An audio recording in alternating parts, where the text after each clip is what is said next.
I'm going to do this one kneeling just because I'm here already and all that. But when it comes to doing an overhead press, right?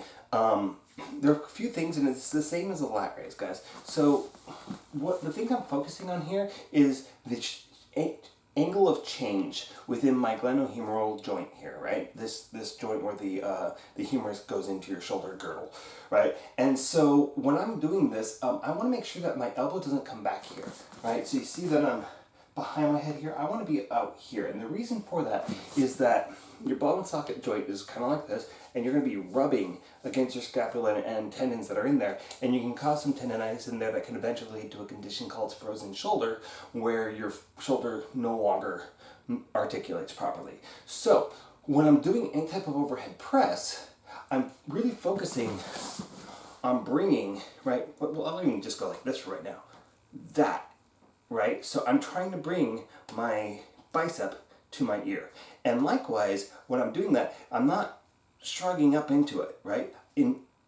Actually, what I tend to think is I'm actually thinking about my shoulder going further down as my arm goes up, right? I'm thinking of that opposition. So as I come up, my shoulder, I'm really thinking about keeping it down. And as I go down, I don't want it to rise when I go down either. But, you know, a lot of times we tend to compensate more on the up than we do on the down. And so, you know, yes, you can come down to all the way here. But when I come down to this range of motion here, right, I am, gravity's pulling straight down here, right? And my humerus is running parallel to gravity, right? So if I am, you know, coming all the way down here, I'm taking tension off my deltoids. Tension usually about here's where you're going to start feeling some tension out there. Here, the tension is going to be the heaviest throughout the entire course of the movement, assuming that you're doing it with dumbbells, right? So, for basic, right, I don't have to go particularly heavy. In fact, I find most people are probably about right at around about 15 pounds or so. So when I come up, you see I'm trying to bring my biceps to my ears, and I'm actually trying to keep the dumbbells away from each other. You guys can't see that right now, but as I go up, I'm thinking that I'm trying to actually kind of extend a little bit outward, but I don't want to go outward because it's going to make it heavier and a weaker range of motion, but I'm thinking that just a little bit so that I can get all the way up there without coming in. Now, if I touch the dumbbells, look what happens. See, that's one of the reasons why I want you to be thinking out, because then when I'm keeping my wrist above my elbow the whole time, then I can get through this full range of motion without the dumbbells hitting each other, right? So that's incredibly important that I'm thinking about biceps to the ears, and I'm thinking about, especially at the top, just being slightly out with my arm. Now, with any pushing movement, right, I don't ever want to lock out my elbow because, again, this can invert very easily. So in the first circuit, guys, I have you guys alternating because I want you guys to control. So here we are. Why am I holding at this 90-degree bend here? Because time under tension, guys. You're working through an isometric type style contraction when you're holding the dumbbell at that 90-degree bend at your shoulder. So what that means is that you have three different types of contraction. If you're doing a row, this is concentric. The return is the eccentric. And if I hold halfway between or in any point in that, then that's going to be an isometric. And so in this case, holding here, that's an isometric. You're going to feel that that's going to be hard for you to maintain for a long period of time. And then you're going through that concentric action through there. So that is your basic overhead press.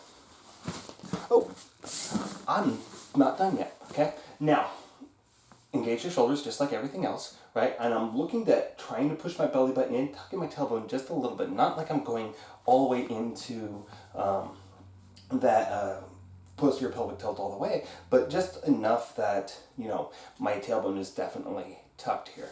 And when you go up, right, I engage my shoulders. When I'm pushing my shoulders back and down, it's not this.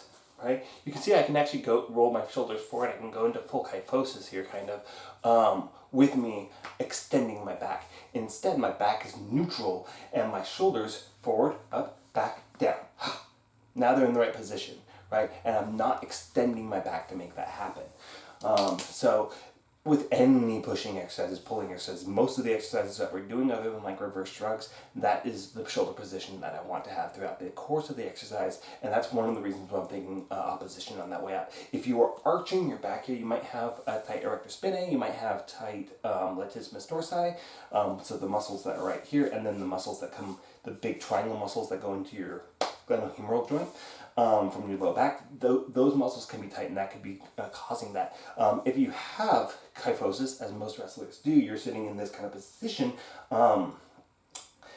When you come up, you're going to have some impingement in your shoulder, and you're going to compensate because you think that's how you're getting the arm to go up. But notice that if I could make this go vertical and I'm extending my back, if I straighten myself out, you see that I'm not going straight up and down here, right? I'm going to the front. So I'm changing which muscles are particularly active in that moment, and I'm not hitting muscles the way I want to or in a safe way, and I'm compromising my back in the process. So we really want to make sure that we are addressing this. If we do have this going on and it's hard to do that, you're probably tight in your levator scap and upper trapezius here, and so you're going to need to want to foam roll those with a lacrosse ball, Theracane. Just get a massage on that, stretch it out by going down like that and tilting your ear away. Try to keep your face looking straight ahead as you do so we're not going up or down or anything like that while we're going through that.